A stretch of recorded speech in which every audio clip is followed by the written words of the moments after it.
Hello, good evening guys.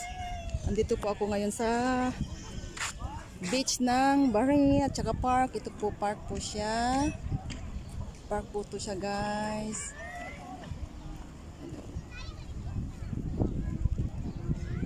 Yan, hindi ko po makuha yung naka-selfie kasi itong camera po ng sa front.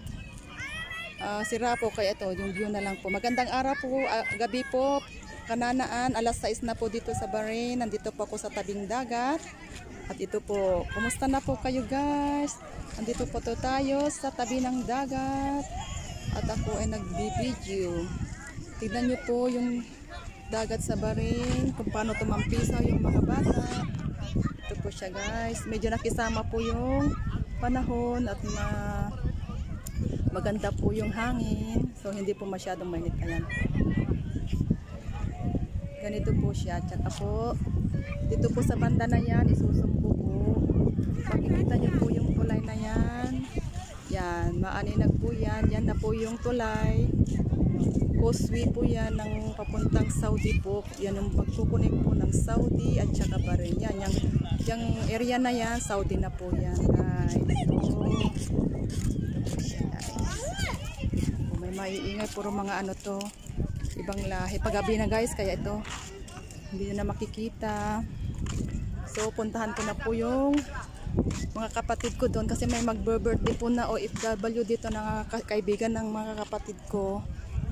So papunta na tayo doon guys. Ito po, may mga Pilipino doon, mga kasama ko. Iniwan ko lang ko sila kasi mag-vlog po ako. Tsaka papakita ko po yung kaganapan dito sa Bahrain. Nag-off po ako para makaiwas naman po ng stress sa trabaho sa bahay. So ito, lakad-lakad habang nagbi-video. Yan po, may naglalaro po ng mga Indiano yung football. Ito siya. Marami pong naliligo guys. Alas 6 na po dito, medyo mahangin-hangin din. Kaya presko ang hangin, kaya lang malagkit. Maraming Pilipina dito. Puntahan ko na yung mga kapatid ko kasi hinintay nila yung mag-birthday. Ito po siya guys. Ayun, alas 6 na, lumubog na yung araw guys, kaya nag-aalaw akbar na sila.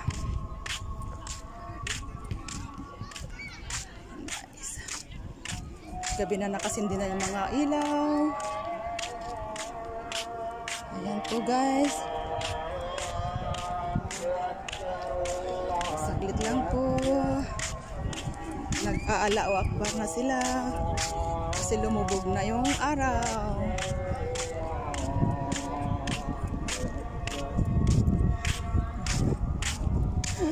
Ando na po.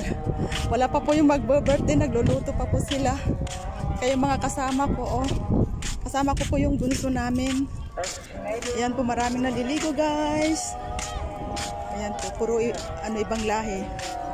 Parang na-miss ko tuloy yung Pilipinas. Parang sa Pilipinas din to guys. Ang dami naliligo. Paggabi na kasi, kaya maganda na yung maganda na yung hangin ba. Hindi nyo na ako naririnig guys kasi maingay na yung Allahu Akbar nila.